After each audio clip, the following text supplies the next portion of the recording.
ہم وہی کہیں گے جو ہمارا دین ہم کو بتاتا ہے، عمل کرو تو تمہارا بھلا ہے۔ تو اللہ تعالیٰ کیا ارشاد فرما رہا ہے، لَقَدْ كَانَ لَكُمْ فِي رَسُولِ اللَّهِ أُسْوَةٌ حَسَنَةٌ، سرکار مدینہ صلی اللہ علیہ وسلم کے نمونے عمل کو اپنی زندگی کا نمونہ بناؤ، یہ فرمان الہی ہے۔ پھر اللہ نے فرمایا رسول جو کہتے ہیں گویا وہ اللہ کہہ رہا ہے، سورہ نجم کے اندر ہے وَمَا يَنطِقُ عَنِ الْهَوَىٰ إِنْ هُوَ إِلَّا وَحْيٌ يُوحَىٰ، میرا محبوب جو زبان اقدس سے نکالتا ہے وہ وہی نکالتے ہیں جو خدا چاہتا ہے، یہ وہی بولتے ہیں جو مشیت الہی چاہتی ہے۔ میں نے چند آیت کریمہ پڑھ دی تاکہ بات سمجھ میں آ جائے کہ حضور کا فرمان یا اللہ تعالیٰ کی مشیت کے مطابق ہوتا ہے، اور مصطفیٰ جان رحمت کا چلنا یہ مشیت الہی کے مطابق ہوتا ہے، مصطفیٰ جان رحمت کا بولنا یہ بھی مشیت الہی کے مطابق ہوتا ہے، آپ کا خاموش رہنا یہ بھی مشیت الہی کے مطابق ہوتا ہے۔ گویا کہ آپ کی زندگی کا ہر لمحہ، ہر سیکنڈ، ہر عمل، ہر قول، ہر فعل، ہر سکوت یہ مشیت الہی کے مطابق ہوتا ہے، اور یہی جب مخلوقات خدا کے سامنے رکھا جاتا ہے اور یہ جب امت محمدیہ کے سامنے رکھا جاتا ہے اور اسی کے مطابق حضور کی امت عمل کرتی ہے تو وہ قدم قدم پر کامیاب ہو جاتی ہے، وہ ذلت و رسوائی سے دور ہو جاتی ہے، وہ دنیا میں بھی کامیاب ہوتی ہے اور آخرت میں بھی کامیاب ہوتی ہے۔ اب دوسرا جملہ نقطہ بیان کر کے میں آگے چلوں، اللہ رب العزت کے فرمان کے بعد اگر روئے زمین پر کسی کا فرمان اعلیٰ ہے تو وہ تمہارے نبی کا ہے، ذرا زور سے بول دے سبحان اللہ۔ اللہ کے کلام سے بڑا کسی کا کلام نہیں، وہ قرآن مجید ہے، اور رسول اللہ، اللہ کے بعد رسول اللہ سے بڑا کسی کا کلام نہیں، وہ حدیث پاک ہے۔ اب بات سمجھ میں آ گئی، اللہ نے کیا فرما دیا، ما آتاکم الرسول فخذوا، اللہ تعالیٰ قرآن مجید میں ارشاد فرماتا ہے ما آتاکم الرسول فخذوا، تمہارا رسول تم کو جو دے اس کو قبول کر لو، وما نہاکم عنہ فانتہوا، اور جس کام سے رسول روک دے اس سے باز رہو، اس سے رک جاؤ۔ تو پتہ کیا چل رہا ہے، واتقوا اللہ، اللہ فرماتا ہے یہ کام ڈرتے ہوئے کرو، اگر دے اور قبول کرو تب بھی خدا سے ڈرتے رہو، اور رسول جس کام سے روک دے اس سے باز رہو، رک جاؤ اور خدا سے ڈرتے رہو۔ ان اللہ شدید العقاب، اگر خدا سے نہیں ڈرو گے، اگر رسول کے فرمان کو نہیں مانو گے، اگر رسول کے عطا کردہ شے کو قبول نہیں کرو گے، ان اللہ شدید العقاب، تو اللہ بے شک اللہ تعالی سخت عذاب دینے والا ہے۔ اگر وہ جہاں پر تمہیں رحمتیں دینے پر قادر ہے تو وہ عذاب دینے پر بھی قادر ہے۔ اگر اللہ تمہیں دنیا میں رزق دینے پر قادر ہے تو تمہارے رزق کو بند کرنے پر بھی قادر ہے۔ اگر اللہ تعالیٰ تم کو جنت کی بشارت دینے پر قادر ہے تو تمہیں جہنم پہ ڈالنے پر بھی قادر ہے۔ اللہ تعالیٰ تمہارے لیے اگر دنیا کو آباد کرنے پر قادر ہے تو اللہ تعالیٰ دنیا کو تنگ کرنے پر بھی قادر ہے۔ اللہ تعالیٰ نے دنیا اپنے محبوب کے لیے بنائی ہے، اگر محبوب کے فرمان کو نہیں مانو گے تو میں ذلت اور رسوائی کا سامنا دینے پر بھی قادر ہے۔ جہاں پر تمہیں پستی پر ڈالنے پر قادر ہے تو تمہیں بلندی پر اٹھانے پر بھی قادر ہے۔ اللہ قرآن میں ارشاد فرماتا ہے ان اللہ علی کل شیء قدیر، اللہ تعالیٰ ہر ممکن چیز پر قادر ہے۔ اگر خدا کے فرمان کو مانو گے تو خدا کی قسم دنیا میں بھی آباد رہو گے، کل قیامت کے دن خدا کے فرمان سے بھی مالا مال ہو جاؤ۔ ہوگے کہ نہیں ہوگے؟ یہ قرآن کہتا ہے ان اللہ علی کل شیء قدیر، لوگوں تمہارا رب ہر چیز، ہر ممکن چیز پر قادر ہے۔ اللہ تعالیٰ نے جس چیز کی خوشخبریاں دی ہیں، اگر اس کی الٹا زندگی گزارو گے تو یاد رکھنا دنیا میں بھی رسوائی ہے اور کل قیامت کے دن بھی رسوائی ہے۔ اللہ نے جنت بھی پیدا فرمائی ہے اور جہنم بھی پیدا فرمائی ہے۔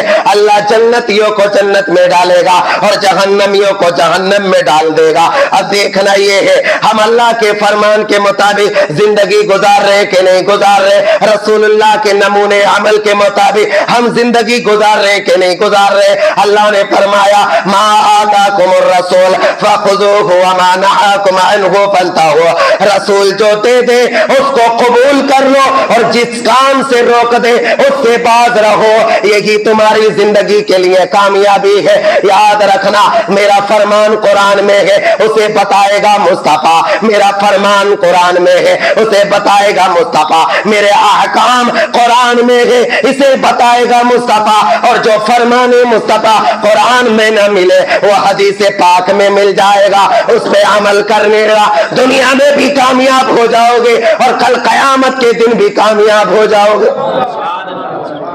کامیاب ہونا ہے، کیا ہونا ہے؟ ہمیں کامیاب ہونا ہے۔ تو میں نے قرآن مجید کی 3 سے 4 آیتیں کریمہ پڑھ دی تاکہ ہمارا ذہن رسول اللہ صلی اللہ علیہ وسلم کی زندگی کے قریب ہو جائے۔ اور حدیث کس کو بولتے ہیں؟ حضور کے اقوال کا نام حدیث، حضور کے افعال کا نام حدیث، حضور کے احوال کا نام حدیث، حضور کی تقریرات کا نام حدیث۔ اب ان کی تعریف میں کروں تو ٹائم نہیں رہے گا، اتنا جان لو، یاد رکھو دنیا میں لوگ ہر کام کی طرف متوجہ ہے، کوئی کام اچھا سمجھ کے توجہ دے رہا ہے، کوئی غلط کام سمجھ کے توجہ دے رہا ہے۔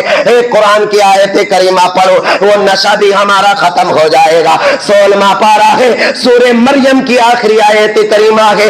اللہ تعالیٰ ارشاد فرماتا ہے ان الذین آمنوا وعملوا الصالحات سیجعل لہ الرحمن ودا، بے شک وہ لوگ جو ایمان لائے اور اچھے کام کیے ان قریب اللہ تعالیٰ انہیں دنیا اور آخرت میں مشہور فرما دے گا، اللہ انہیں مقبولیت عطا فرما دے گا۔ اب مقبولیت کیسے ملے گی؟ اس آیت کریمہ سے پتہ چل رہا ہے ان الذین آمنوا وعملوا الصالحات، بے شک جو لوگ ایمان لے کر کے آئے اللہ پر، رسول اللہ پر، قرآن مجید پر یقین رکھتے ہیں اور رسول اللہ کی زندگی پر یقین رکھتے ہیں، حضور کی حدیثوں پر یقین رکھتے ہیں، ایمان لے کر آئے اور پوری زندگی اچھے عمل کیے، یعنی جس کام سے رسول اللہ نے روکا اس سے باز رہے اور جس کام کو کرنے کو کہا اس کو کرتے رہے، وعملوا الصالحات، اچھے کام کرتے رہے، سیجعل لہ الرحمن ودا، ان قریب اللہ تعالیٰ دنیا میں انہیں مشہور فرما دے گا۔ کیا فرما دے گا؟ مشہور۔ اسے انگلش میں کیا بولتے ہیں؟ پاپولر بولتے ہیں۔ کیا بولتے ہیں؟ بولتے کہ نہیں بولتے؟ اس کو ریل بنانے دو مشہور ہو جائے گا، اسے ویڈیو بنانے دو مشہور ہو جائے گا، اسے زیادہ فوٹوگرافی کرنے دو مشہور ہو جائے گا۔ یہ سائنسی زمانہ ہے، عقل کے اندھوں نے مشہور ہونے کے لیے الگ الگ راستے اپنا لیے ہیں۔ کسی نے فوٹو کا راستہ اپنایا ہے، کسی نے ویڈیو کا راستہ اپنایا ہے، اب سوچ رہے ہیں اس سے جتنا وائرل ہونا ہے ہو جاؤ، دنیا میں مشہور ہو جاؤ گے۔ لیکن قرآن کیا کہتا ہے؟ ایمان قرآن پہ رکھو، رسول اللہ پہ رکھو اور اچھے عمل کرو، انشاءاللہ تعالی اللہ تعالیٰ دنیا میں مشہور فرما دے گا۔ ارے جب خدا کہہ رہا ہے بغیر کسی ذریعے کے میری اتباع و پیروی تو کرو، تمہیں کسی چیز کی ضرورت نہ پڑے گی، بلکہ ساری مخلوقات خدا کے دل میں تمہارے لیے محبت ڈال دی جائے گی۔ جب خدا محبت ڈالتا ہے تو تم بارامتی میں رہو گے تو جنگل والا بھی تم سے محبت کرے گا، کرے گا کہ نہیں کرے گا؟ اس کی تفسیر میں بیان نہیں کر رہا ہوں، اب ذرا سمجھیے گا۔ ایک بڑا مسئلہ عجیب و غریب آتا ہے، لوگ اس کو بڑی تعجب میں لیتے ہیں، سمجھتے ہیں یہ مسئلہ کوئی دین کا حصہ نہیں ہے، اسلام کا حصہ نہیں ہے، مصطفیٰ کی شریعت کا حصہ نہیں ہے۔ ایک آتا ہے فوٹو کا مسئلہ، ایک آتا ہے ویڈیوگرافی کا مسئلہ، ایک آتا ہے تصویر کا مسئلہ۔ یاد رکھو اس کے تعلق سے میرے آقا نے کیا ارشاد فرمایا ہے، اس کو ذہن میں رکھو، اور میرے آقا کے فرمان کے تعلق سے خدا نے کیا کہا، جو میرا مصطفیٰ دے اس کو قبول کرو اور جس سے روک دے اس سے رک جاؤ۔ یہ بات سمجھ میں آ گئی، خدا نے ہمیں مصطفیٰ جان رحمت کی طرف توجہ دلا دی ہے۔ میرے محبوب کا اشارہ دیکھو، میرے محبوب کا فرمان دیکھو، اور میرے آقا کریم امام بخاری امام المحدثین امام بخاری نے بخاری شریف کے اندر کیا کہا ہے، اس کو بھی ملاحظہ کرنا ہے۔ کتاب اس لیے میں دکھا رہا ہوں، میری بات کوئی لوکل نہیں ہو سکتی، یہ بخاری شریف ہے۔ بخاری شریف قرآن شریف کے بعد میں جس کا مرتبہ اسلام میں بڑا ہے، یہ وہ کتاب ہے جس کو بخاری شریف کہا جاتا ہے۔ دیکھ لو، قرآن تو دیکھا ہے، بخاری بھی دیکھ لو۔ یہ بخاری شریف کی تیسری جلد ہے۔ بخاری شریف کی کون سی جلد ہے؟ یہ تیسری جلد ہے۔ اس کے اندر صفحہ نمبر 377 ہے۔ کتنا ہے؟ 377، اور حدیث نمبر 5951، 5951 حدیث نمبر، اور صفحہ نمبر 377۔ تمہارے آقا نے تمہارے نبی نے کیا ارشاد فرمایا ہے؟ بخاری شریف کے اندر حدیثیں ہیں، اور تصویر اور ویڈیو کے تصویر کے تعلق سے، اس کے تعلق سے میرے آقا نے کیا کیا حدیثیں بیان فرمائی ہے۔ امام مسلم نے اور امام المحدثین امام بخاری نے اس کو اس کے اندر نقل فرمایا ہے۔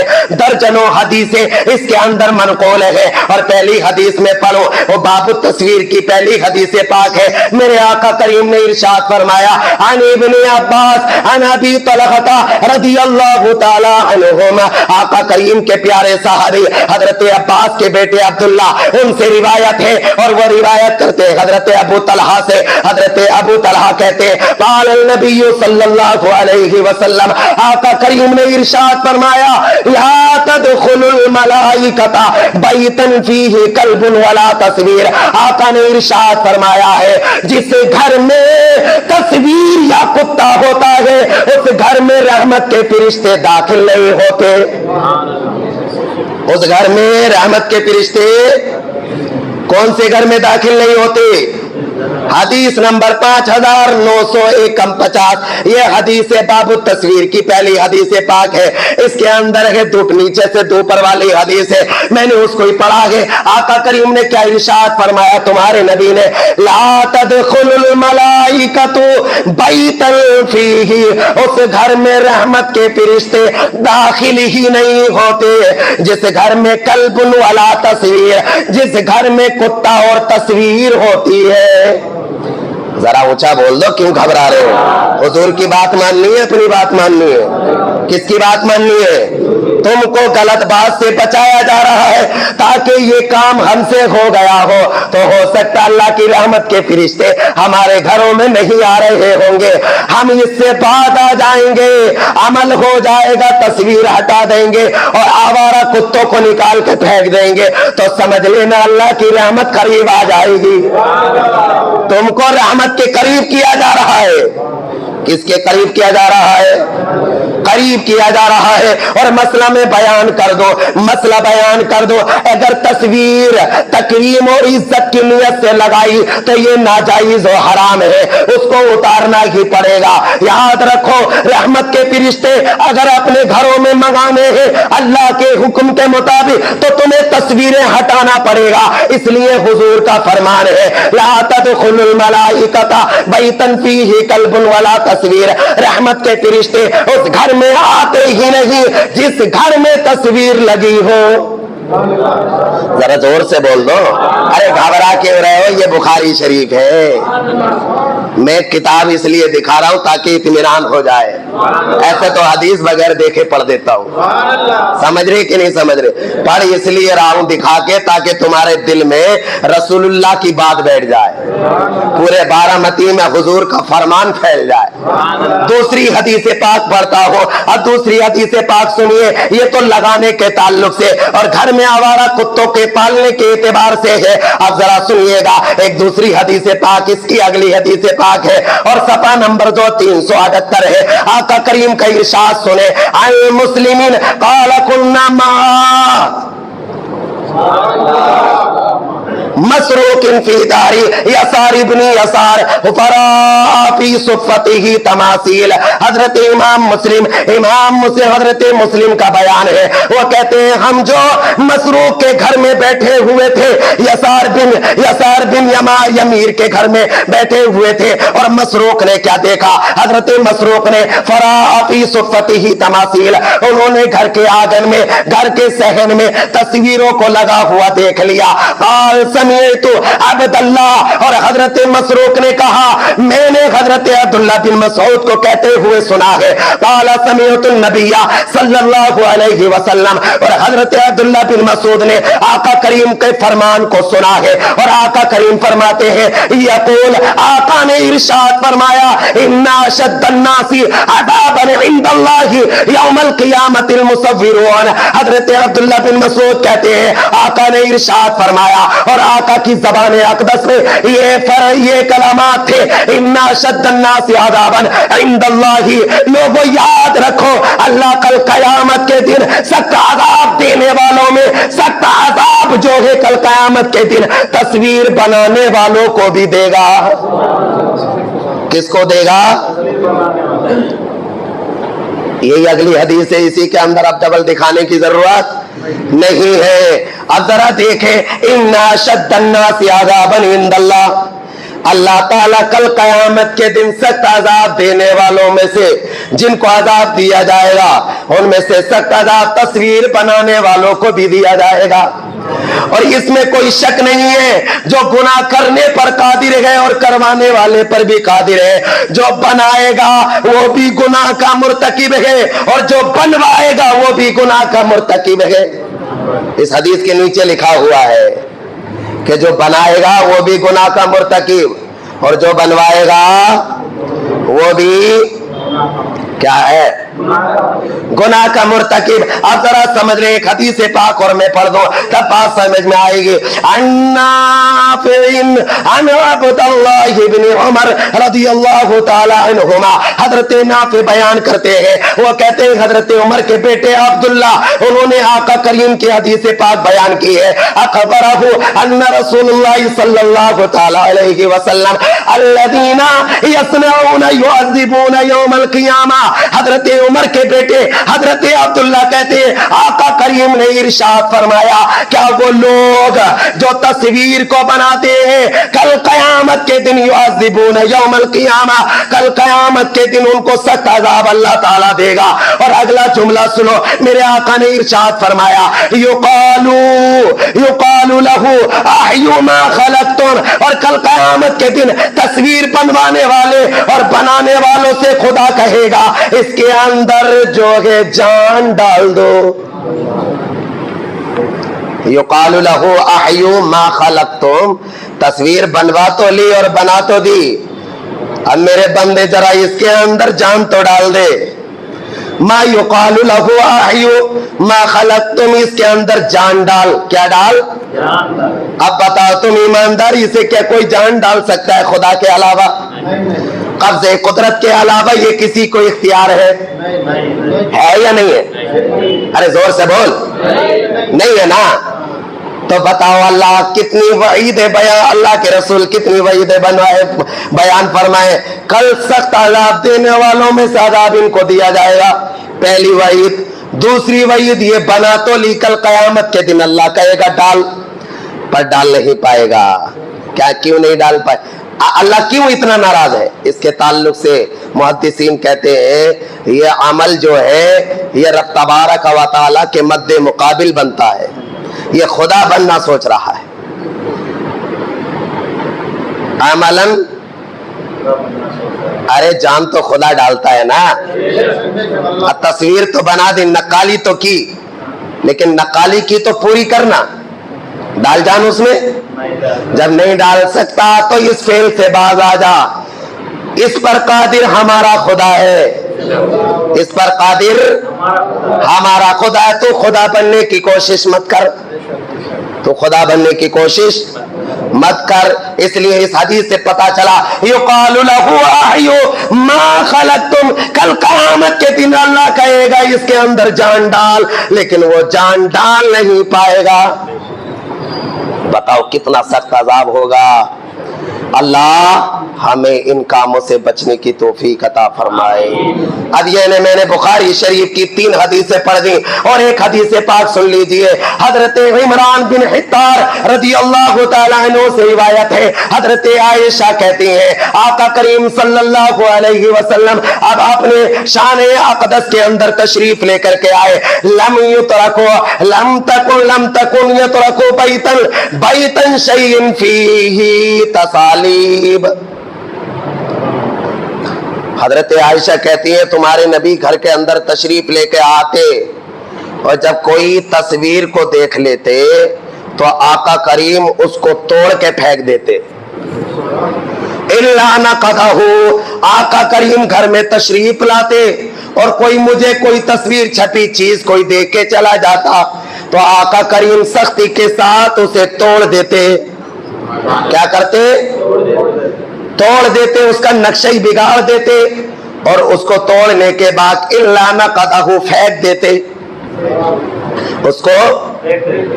اب حدیث پاک سے حکم بھی بیان ہو رہا ہے اور آقا کریم کا عمل بھی بیان ہو رہا ہے. کیا بیان ہو رہا ہے؟ عمل بیان ہو رہا ہے. کیا ہو رہا ہے؟ عمل بیان ہو رہا ہے. 4 حدیثیں بخاری شریف کی پڑھی، حالانکہ میرے علم کے مطابق بخاری میں 12 حدیثیں اور اس کے اندر تصویر کے تعلق سے 33 حدیثیں ہیں. یہ بخاری شریف کے بعد نمبر مسلم شریف کا آتا ہے. امام مسلم نے اس میں تصویر کے تعلق سے 33 حدیثیں جمع فرمائی ہیں. کتنی حدیثیں؟ 33 حدیثیں اس کے اندر نقل فرمائی ہیں اور حضور کی امت کو عمل کرنے کا بھی ذریعہ بتایا ہے. غلط سے بچنا ہے اور صحیح پہ عمل کرنا ہے. ذرا اس کی بھی ایک حدیث پڑھ لو، جب کتاب آ گئی تو اس کی بھی حدیث پڑھ لیتے ہیں اور ہم زندگی میں عمل کرنے کی کوشش کرتے ہیں. حضرت امام مسلم نے حضرت عائشہ صدیقہ رضی اللہ تعالی عنہ سے منقول کی. حضرت امام مسلم نے اور حضرت عائشہ فرماتی ہیں، کیا فرماتی ہیں؟ انا عائشہ انہا قالت وعد رسول اللہ جبریل علیہ السلام فی ساعتیاته فیہا فجاءت تلک الساعت ولم یاتہ وفی یدہ آسن فالقاہ من یدہ وقال ما یخلف اللہ وعدہ ولا رسولہ ثم اتفت فإذا جرو کلب تحت سریرہ فقال یا عائشة متى دخل هذا الكلب ها هنا فقالت والله ما دريت فأمر به فأخرج فجاء جبريل فقال رسول الله صلى الله عليه وسلم وعدتني فجلست لك فلم تأتي فقال منعني الكلب الذي كان في بيتك إنا لا ندخل بیتا فیہ کلب ولا صورہ. حضرت عائشہ کہتی ہے تمہارے نبی نے، ہم سب کے نبی نے حضرت جبریل علیہ السلام سے ملاقات کا وعدہ فرمایا. یعنی حضور نے حضرت جبریل علیہ السلام سے ملاقات کا ایک وقت متعین کر دیا. جبریل فلا ٹائم میں مجھ سے ملاقات کرنی ہے. اب کیا ہوا؟ حضرت جبریل اس وقت نہیں آئے آقا کی بارگاہ میں جو آقا نے وعدہ فرمایا تھا فلا ٹائم میں تمہیں آنا ہے اور تمہارے میرے بیچ میں ملاقات ہوگی. تو حضرت جبریل نہ آ سکے، وہ ٹائم نکل گیا اور جیسے ہی ٹائم نکلا آقا نے ارشاد فرمایا لا یخلف اللہ وعدہ ولا رسول. خدا کی قسم نہ خدا اور نہ رسول اللہ، نہ خدا کا رسول کبھی وعدے سے مخالفت کرتا ہے. یہی الفاظ بول رہے تھے آقا کریم. اللہ اکبر کبیرہ.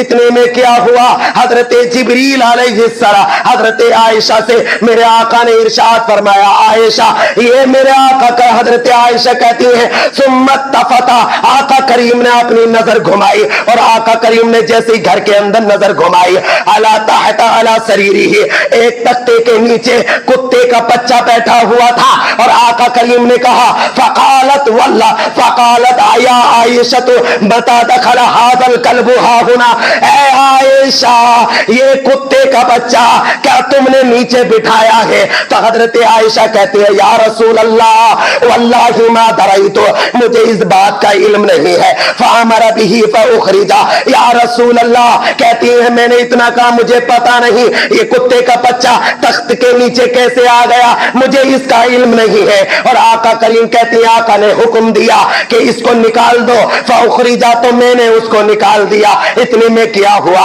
آقا کریم صلی اللہ علیہ وسلم کی بارگاہ میں ترنت جبریل علیہ